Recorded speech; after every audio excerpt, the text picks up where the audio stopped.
everyone. Thanks so much for joining me here. My name is Jose. I love comic books. I like talking about comic books, and I got a good one today. I have this exact same trade paperback, Legends of the Dark Knight by Michael Golden, which was released in 2019. I scooped it up. I'm a huge fan of Michael Golden. Michael Golden is an inspiration to the likes of Todd McFarlane and Arthur Adams. The guy can draw. Here's the um, list of credits of all the different Batman titles that he did throughout the 70s. This is mostly 70s, but there is a one from 1984 and then from 2001. So, and then some covers in there. So, most of everything you're going to see is from the 70s. I don't own any of these issues. I own this trade paperback. I also have um, a Batman Greatest Adventures that came out in the mid 80s that has a couple of his stories in there. Um, if you like Todd McFarlane, think of what Todd McFarlane would be like in the 70s. So this guy, Michael Golden, is very uh, you can see Todd McFarlane in here. You can see Art Adams in here. Um, the mannerisms, the way they compose, is in here. So we're just kind of gonna look at this. Shouldn't take more than 15 to 20 minutes. Um, this is just a collection of different issues and stories that he did, and DC put them together in this trade. And I was like, when this first came out, I ordered it off Amazon and just thoroughly enjoy it. Just glancing through it, I don't think I've read a couple of the stories, but I haven't read all of it. Most of the time, with some artists, I just prefer to just look at the art. Um, so this is Batman. Batman in the '60s was a bit of a joke, and then in the '70s they kind of went back to a gritty type that continued through the '80s. So, and this here is because they cut the top of the panels. It's not that he draws his ears like that, just so that you're. It's. I thought it was kind of cool that he just opted. Otherwise, his ears would keep going. It was an artistic choice because he doesn't draw them that high. Like Kelly Jones. Kelly Jones draws them really high. So here's another story. So, so far he's done the pencils and the inks on both stories. So this is Man Bat.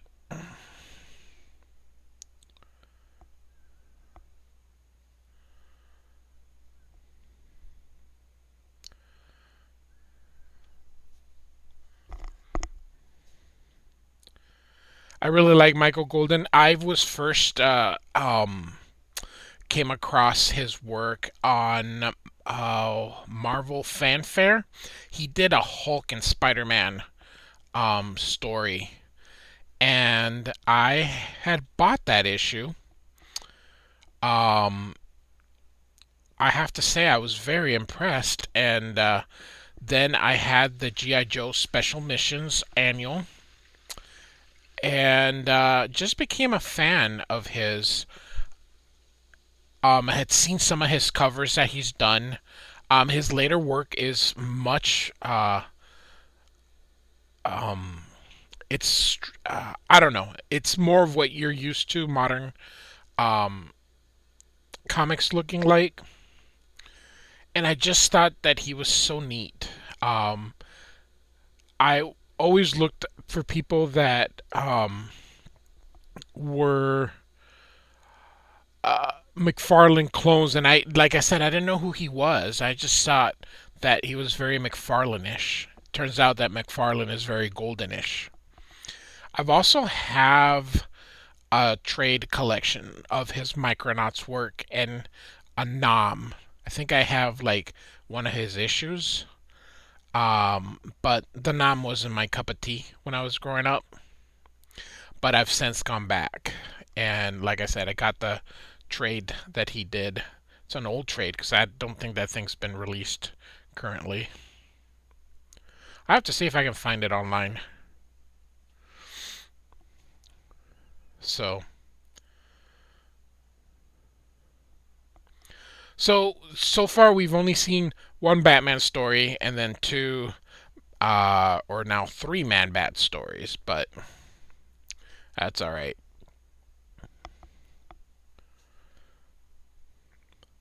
Also, someone who reminds me is Matt Wagner. If you take a look at Matt Wagner and his work, you can definitely see some Michael Golden influence. Particularly, this looks like early Matt Wagner, so he definitely could have also been inspired by Michael Golden, because I can definitely see some Matt Wagner.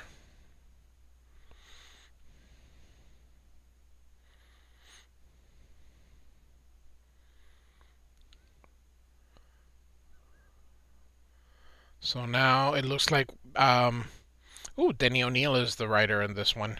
So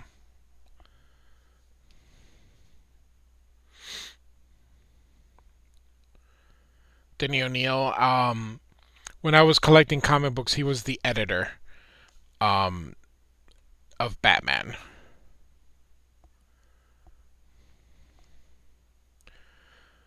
I also have the trades that collect Neil Adams, but those are three full trades. So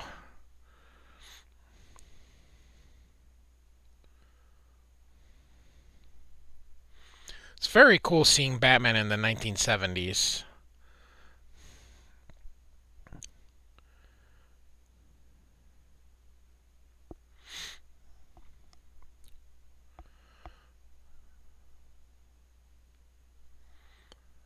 I'm a child of the 80s. I was born in the 70s, but my comic book love is from the 1980s. And really never read a lot of these older stories. I've read, of course, the Ra's al Ghul's, a lot of the Neil Adams stuff. Of Batman, I've actually read, which Denny O'Neil is the writer. Also with Denny O'Neil and the Green Lantern that were drawn by Neil Adams. So I've read those. I actually have the trade also.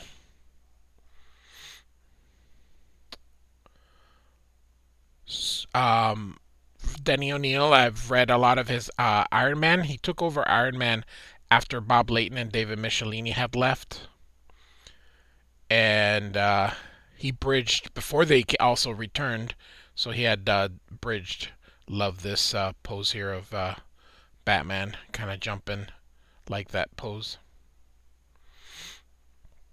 And he also had a Daredevil run after Frank Miller had left, right before Born Again. So I am quite familiar with Denny O'Neil. I think Denny O'Neil is in the Comic Book Hall of Fame.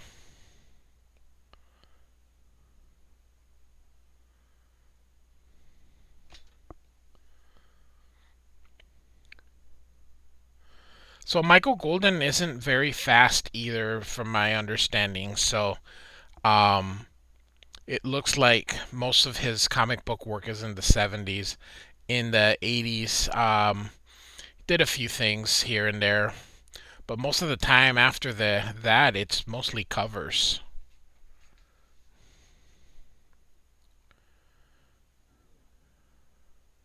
Guy is a good artist, so check out that Marvel fanfare. I'll definitely have to see if I can pull that up. Um, I have it. I have the Marvel fanfare issues issue because you only did the one, and I do also have it in digital.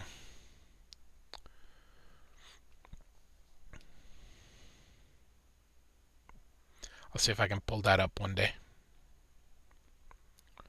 Right now, I'm just kind of seeing if I can hurry through this.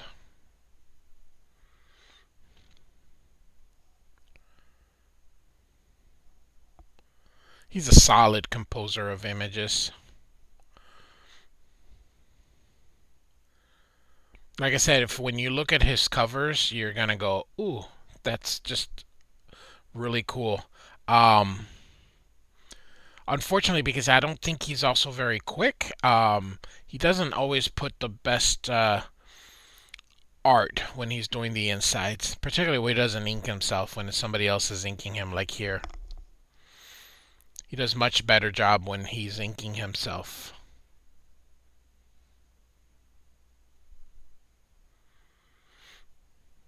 So this would be Ragman, I believe. I always thought Ragman was a newer character. I didn't realize Ragman was from the 70s. It's kind of funny because I think when I bought that, it's amazing the stuff that we buy that we just look at once or twice and then kind of forget about it.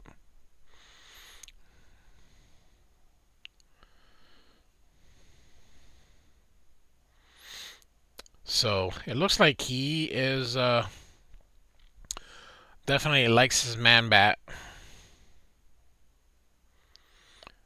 This illustrations here, these pages, you can see it's a lot more tighter.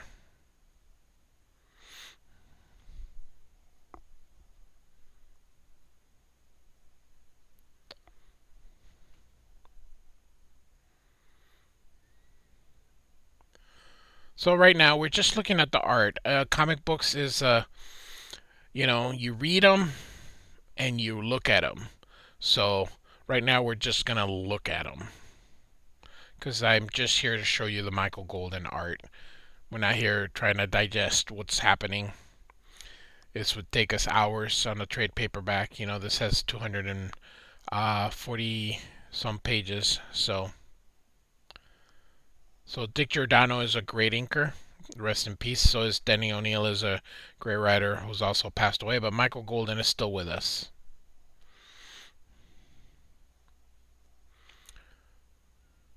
As you guys see his work kind of as from the start to now, I hope you can see some of that Matt Wagner, Todd McFarlane, Art Adams, and how he most likely influenced their work. Here's Ra's al Ghul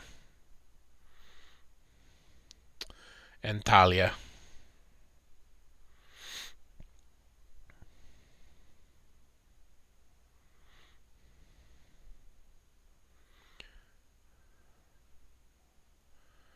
You see these people draw comic books, and it's just great. It's um, God bless them. They do such a good job. I'm very jealous of them, but very happy to be able to enjoy their work.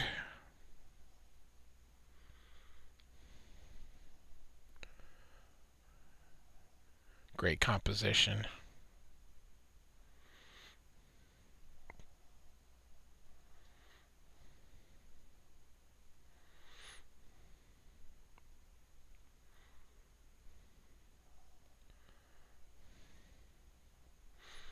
This one I think is in the Batman Greatest Stories. Um,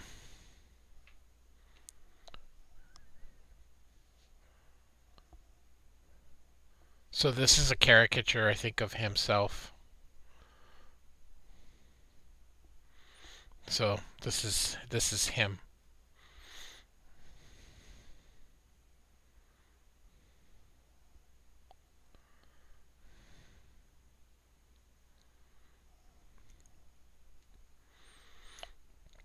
Batman is a little imp from the 70s. It was popular in that cartoon in the 70s. There was a Batman cartoon. All right, so now we're looking at 1984. So his art has matured a little bit. Look at this. Boom. Look at that beautiful.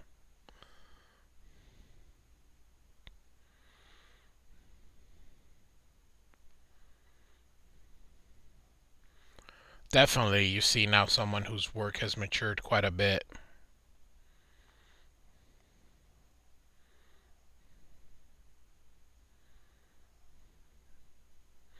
So it looks like he worked with Mike DiCarlo.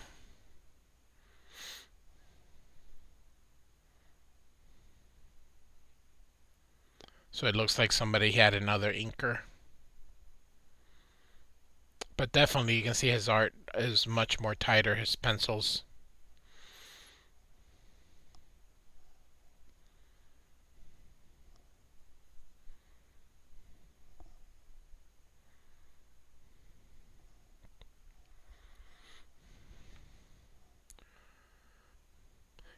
It's always funny how all these artists, everyone does Batman. Um, Man, what would DC Comics be like without Batman? Oh, goodness gracious.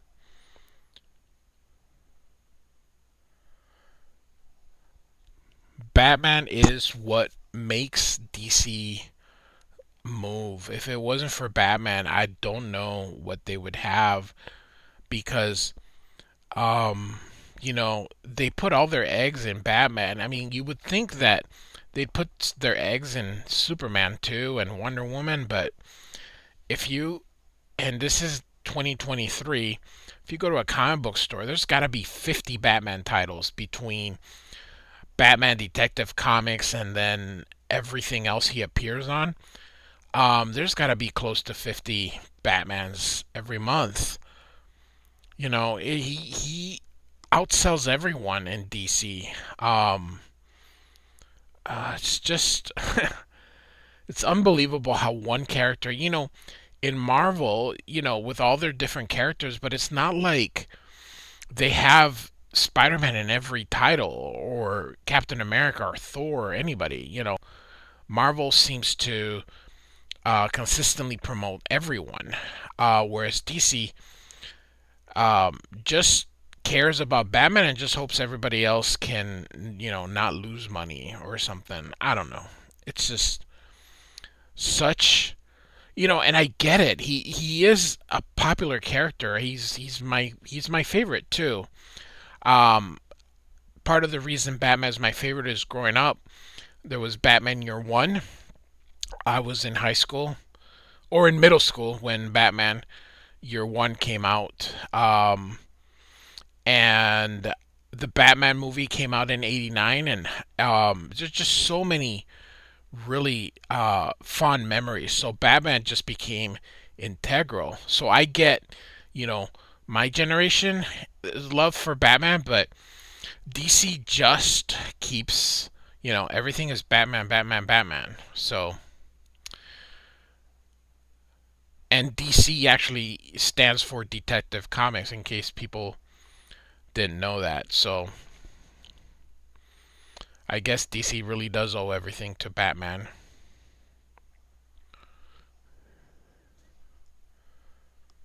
Batman is probably half of the value of DC.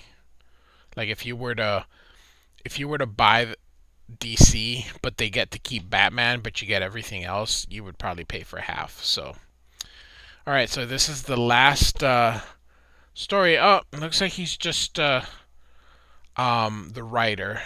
Jason Pearson is the artist on this one. So we'll just kind of go right through it. We've only got about 40 pages left. Jason Pearson is a very fine artist. I like this wordless. So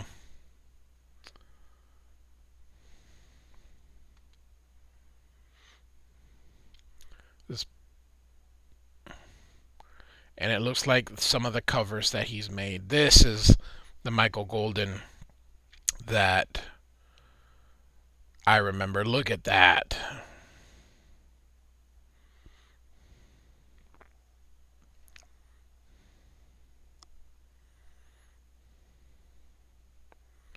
Great stuff.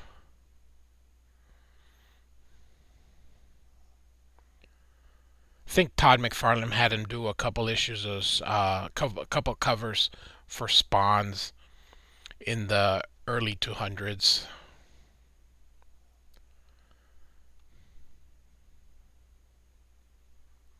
Wonderful covers. Wonderful, wonderful. I have a couple of these issues. You could always find them in the quarter bins.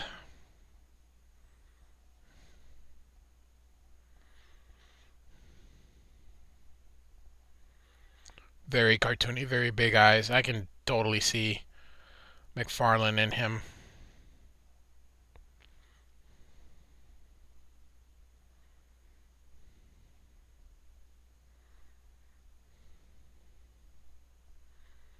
A lot of computer colors.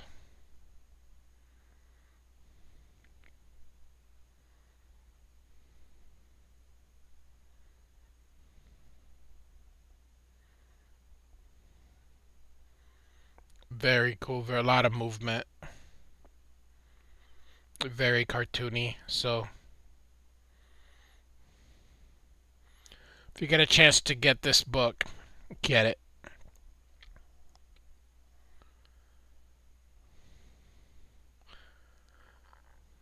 I think Amazon was having a sale, and I got this book for $15.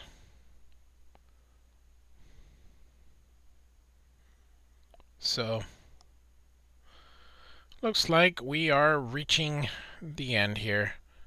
A couple of pinups. So all right. So Michael Golden, the Batman. So not too bad. About 22 minutes. So thanks for listening.